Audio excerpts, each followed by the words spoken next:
그때 바리새인과 서기관들이 예루살렘으로부터 예수께 나와 이르되, 바리새인과 서기관들이 예수님께 나왔습니다. 바리새인은 파리세이오스, 예수님 이전 약 150년경에 등장한 것으로 나와요. 문서상으로 가장 먼저 등장한 것은 주전 약 130년경입니다. 그런데 제가 20년을 거기다 더한 것은 그때 바로 등장하지는 않았을 것이다. 최소한 한 20, 30년 전에 이 바리새인들이라는 사람들이 등장해서 사회적, 종교적 영향력을 끼치기 시작했고, 그들에 대한 존경심이 일어나기 시작했을 때 기록을 했을 것이다, 이런 생각이 이제 드는 것입니다. 그래서 한 150년경으로 잡고 있고요. 주전 150년. 이들이 가장 큰 존경과 사랑을 받았을 때는, 또 가장 큰 영향력을 끼쳤을 때는 주전 70년경입니다. 약 100년 동안의 기간은 이들이 선한 영향력, 자기절제와 성찰의 모습이 있었다. 그래서 종교적으로 지도자로 존경받는 사람들이었다, 이렇게 볼 수 있습니다. 근데 그 이후에 형식화되고 위선적이 되고 타락하기 시작하죠. 그래서 예수님 당시에 왔을 때는 이미 이들이 엄청나게 많은 비난에 직면해 있었고, 일반 민중들은 힘이 없으니까 힘 있는 이들을 비난하기가 어렵죠. 그래서 이제 세례 요한이나 예수님 같이 구약의 예언자의 정신을 살아내시는 신약시대의 예언자들, 이분들이 그들을 향해서 책망하고 하나님의 음성으로 꾸중하기 시작했죠. 예수님 당시에 요세푸스라는 사람이 있었습니다. 그 사람이 유대 전쟁사를 이제 기록을 했는데, 이 내용에 보면은 당시에 바리새인들이 약 6,000명 정도 있었다. 예수님 당시. 이 바리새인이라는 말은 구별되다, 분리되다, 이런 뜻이에요. 그러니까 바리새인 그러면 구별된 사람들, 이렇게 말할 수가 있겠죠. 우리는 이 말에서 이들이 스스로 그 이름을 지었건 아니면 백성들이 그 이름을 지어줬건 간에 이들의 신앙과 하나님 앞에서의 자세가 굉장히 남달랐다는 것을 알 수가 있어요. 그러니까 좋은 조직이었죠. 처음에는 좋은 신앙 공동체였고, 요세푸스의 6,000명이었다라는 것도 우리가 생각해 볼 여지들이 많습니다. 당시 이스라엘의 인구를 생각하면 이 6,000명이 얼마 정도를 차지하고 있는지, 그리고 이 6,000명 외에도 이제 정치적 지도자들이 많이 있는데, 그런 부분은 우리가 각자 생각하면 여러 가지 의미들을 찾을 수가 있으실 거예요.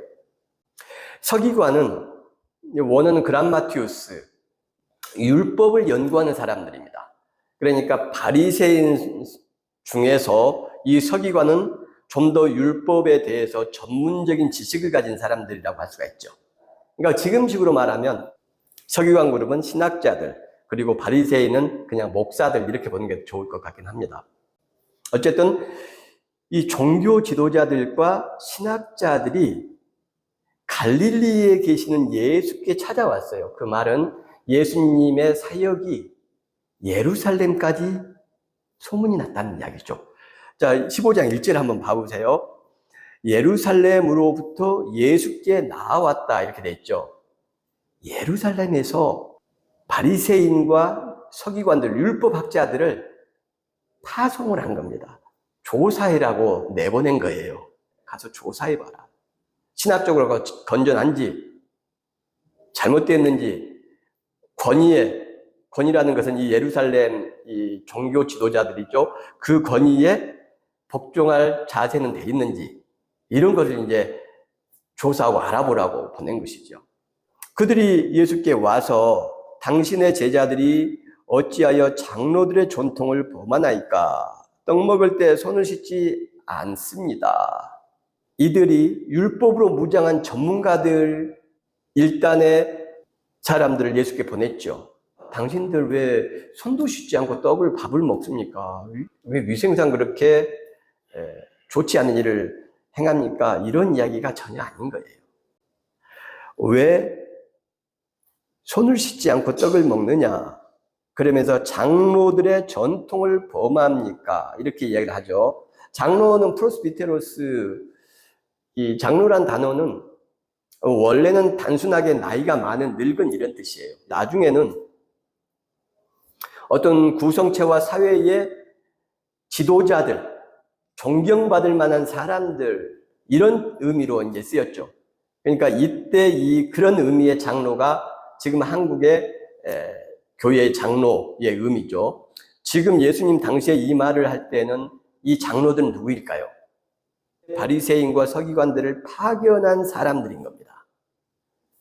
좀 더 구체적으로 말하면 이스라엘의 정치와 종교 지도자 집합체 구성체인 사내들인 약 70명으로 구성된 이 지도층들을 장로라고 할 수가 있고, 거기다가 플러스해서 그 이전에 훌륭한 랍비들, 그 사람들의 구전율법, 말로 했던 그런 가르침, 이런 것들을 다 포함하죠. 그것을 전통, 이 전통이라는 말은 파라도시스, 건네다, 건네는 것, 전수하는 것, 넘겨주는 것, 이런 뜻이거든요. 그러니까 우리말의 전통이란 말과도 굉장히 의미상 흡사하죠. 지금 현재 이스라엘 국가의 장로들인 사내들인에서 식사 전에 손을 씻어야 된다라고 가르침을 주셨는데 왜 당신들 그거 안 지킵니까? 이런 의미거든요. 유대국 경전이 2개라고 했죠. 구약 성경, 그 다음에 탈무드. 이 탈무드는 구성 지역에 따라서 예루살렘 탈무드와 바벨로니아 탈무드로 나눠지고요. 이 탈무드를 형성하는 것은 미시나와 게마라. 미시나는 구전율법, 게마라는 구전율법에 대한 주석. 미시나는 다시 구전율법 미시나는 또 둘로 나눠집니다. 그 하나는 이야기, 이삭의 이야기, 그런 이야기 중심의 교훈들이죠. 이것은 이야기라는 게 있고, 그것을 이제 학가다라고 합니다. 그 이야기란 뜻이에요.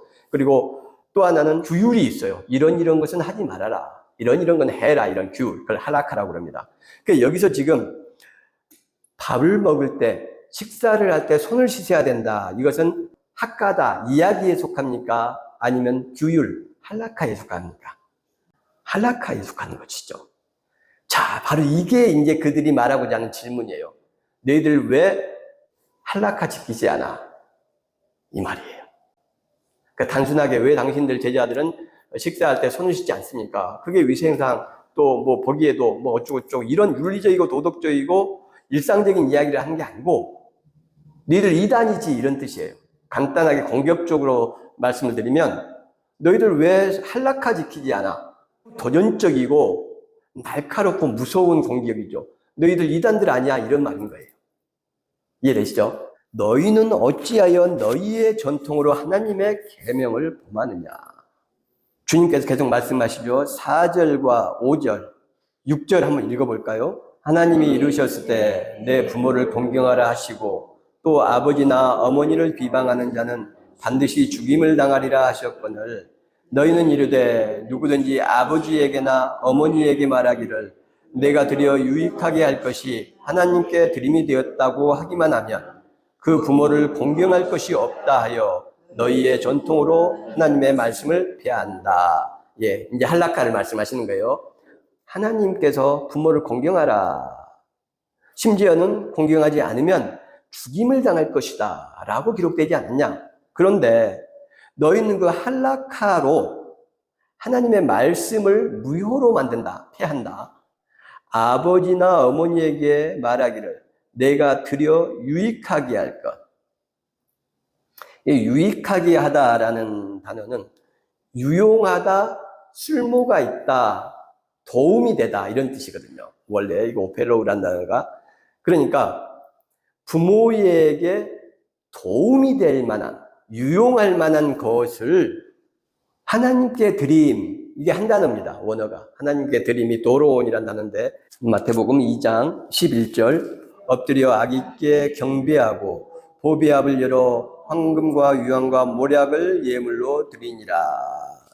어떤 단어가 하나님께 드림 이 단어인지 5장 23절 그러므로 예물을 제단에 드리려다가 거기서 내 형제에게 원망 들을 만한 일이 있는 것이 생각나거든. 8장 4절 다만 가서 제사장에게 내 몸을 보이고 모세가 명한 예물을 드려 그들에게 입증하라 하시니라. 아멘. 예, 하나님께 드림이 뭔지 아시겠죠? 예물, 재물이에요, 재물. 이게 이제 원래 단어가 도론, 선물, 원래는 선물이란 단어인데 이 마태복음에서는 이렇게 전부 예물로 사용됐습니다. 재물로 사용됐어요. 하나님께 드리는 것, 성전에 드리는 것. 자, 그러면 아버지나 어머니에게 도움이 되고 아버지, 어머니에게 유용할 것이 재물로 드려졌습니다. 이렇게 말한다는 거예요. 양이나 염소 같은 거예요. 제물로 드린 게 소, 양, 염소잖아요.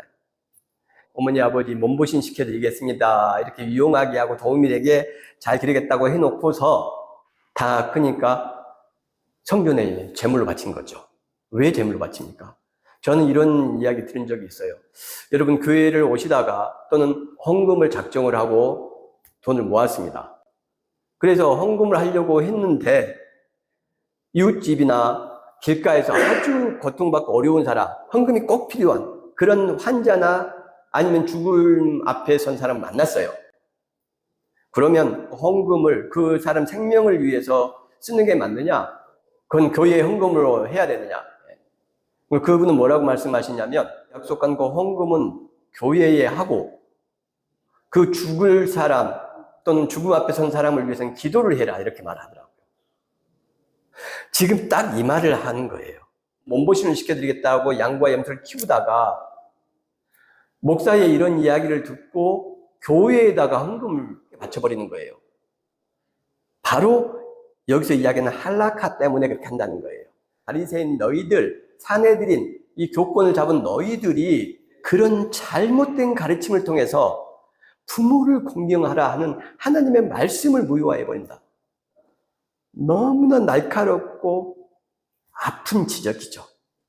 이 서기관과 바리새인들, 율법의 전문가들이 무슨 말을 할 수가 있었겠습니까? 예수님께서 이곳 외에도 율법적인 종교적인 전통을 책망하고 꾸중한 내용이 많습니다. 그래서 성경을 다시 해석을 해주셔요.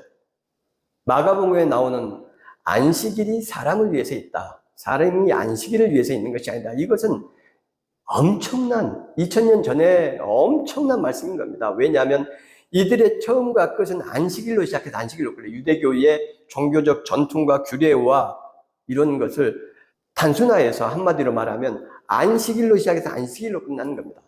또 다른 말로는 성전에서 시작해서 성전에서 끝나요.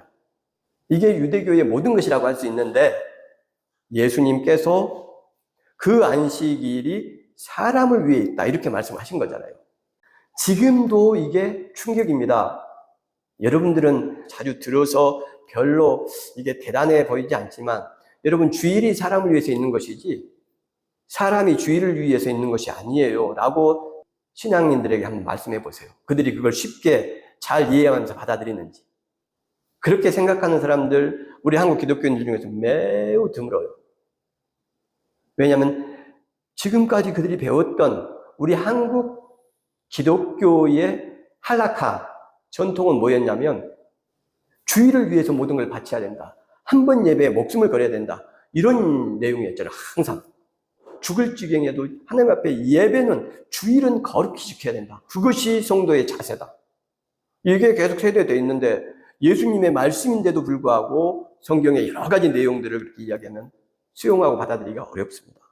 예수님의 율법에 대한 재해석, 새로운 해석들을 하실 때 항상 그 기준이 명확했는데 그건 뭐냐면 사람이었습니다.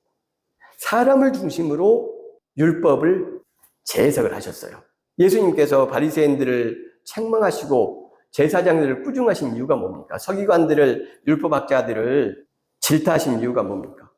사람들을, 민중과 백성들을 율법으로, 할라카로, 학가다로, 온갖 규례로 그들을 고통스럽게 하기 때문에 예수님께서 책망하시고 질타하시고 심하게 꾸중하셨어요. 예수님께서 성경을 해석하시는 그 잣대와 기준이 명확하다. 사람이다. 실제로 성경은 하나님의 말씀이라고 믿으십니까? 하나님 말씀은 하나님을 위해서 있나요? 사람을 위해서 있나요? 이 하나님의 말씀이 사람을 위해서 있는 거 아닙니까? 우리를 위해서. 자, 하나님의 말씀인 창세기 1장에서 하나님께서 천지와 우주와 시간과 공간을 창조하세요. 하나님과 천사를 위해서 시간과 공간과 우주가 필요합니까? 아니에요. 사람을 위해서 필요합니다. 그리고 마지막에 그 모든 것을 다 6일 동안 준비하시고 마지막에 인간을 만드셔요. 하나님의 형상으로. 그 모든 우주 만물, 인간에게 주실 그 놀라운 이벤트와 선물을 다 만들어 놓으신 다음에 마지막에 짠! 그걸 보여주시는 거예요. 성경의 맨 첫 장, 창세기 1장.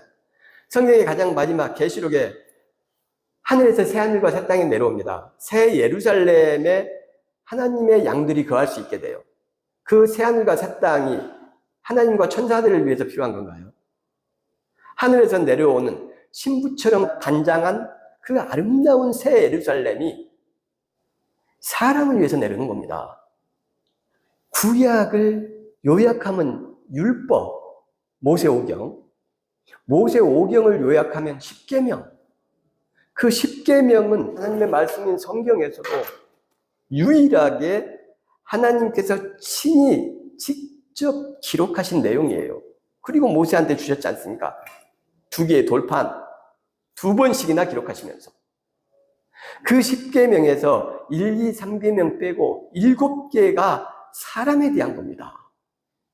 사람에 대한 것. 안식일 규정이 4번째 들어가죠. 안식일이 사람을 위해서 있는 거다.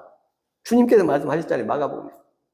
그러니 안식일 규정은 하나님에 대한 규정으로 보통 다 넣습니다. 신학자들도 그렇고 목사들도 그렇고. 그런데 그렇지 않아요. 그것은 사람에 대한 규정이에요. 안식일은 명확하게. 그러면 10계명 중에서 7계명이 인간에 대한 계명입니다. 성경 전체가 이렇게 사람의 중요성을 이야기를 해요. 예수님께서 사역을 막 시작하시고 제자들에게, 사도들에게 우리가 나아갈 방향은 이런 것이다. 하나님의 사역은 이러한 것이다를 본격적으로 말씀하신 게 마태복음의 산상수훈이죠. 목적과 방향을 이야기하시는 거예요. 그런데 그 목적과 방향에 처음에 등장하는 것이 팔복입니다. 팔복이 끝날 때 결론이 뭔가요? 너희들은 소금이다. 너희는 빛이다. 너희 빛을 사람 앞에 비치게 하여 그들로 너희 착한 행실을 보고 하늘에 계신 아버지께 영광을 돌리게 하라. 사람에게 착한 일을 해야 된다.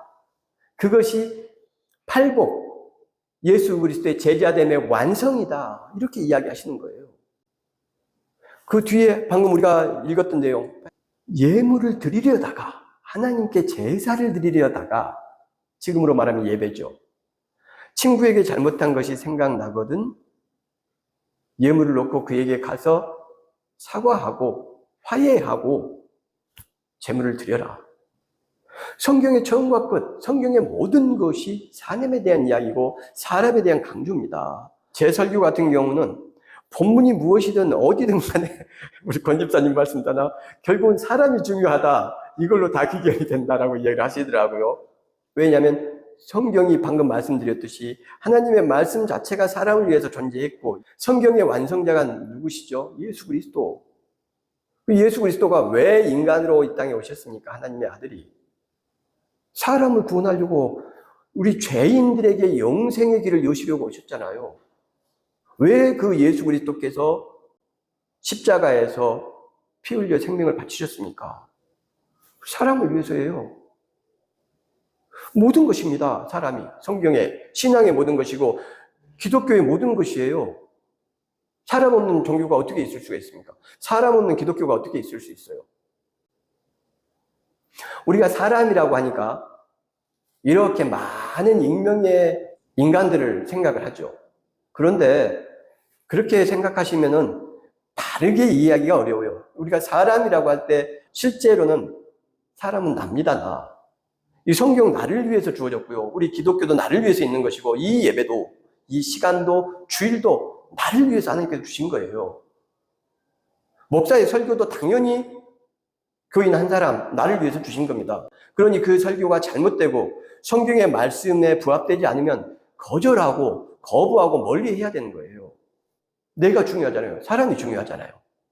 예수님께서 나를 위해 죽으신 거예요. 우리는 예수님께서 인류를 위해 돌아가셨다, 모든 인간의 죄를 대신하셨다 이러니까 자꾸 나는 제외되고 그런 식으로 이야기가 쉬운데, 실제로는 예수님의 죽음은 1대1의 죽음이라고 제가 말씀드렸잖아요. 그래서 한 사람의 죽음의 두려움과 무게보다 수십억 배의, 수백억 배의 더 두려움과 고통이 있었다. 나 1대1로 죽어주신 거예요, 예수님이. 예수님이 이 땅에 오신 것은 나를 위해서 오신 거죠. 나보다 중요한 게 무엇이 있습니까? 믿음이 좋으신 분들은 저 사람이 양 목사가 믿음이 없으니까 나보다 중요한 것이 뭐가 있냐라고 질문을 하는데, 나는 나보다 신앙이 중요하고, 나는 나보다 하나님이 중요하고, 나는 나보다 믿음이 중요하다, 이렇게 말을 하는 분이 있을지도 모르겠습니다.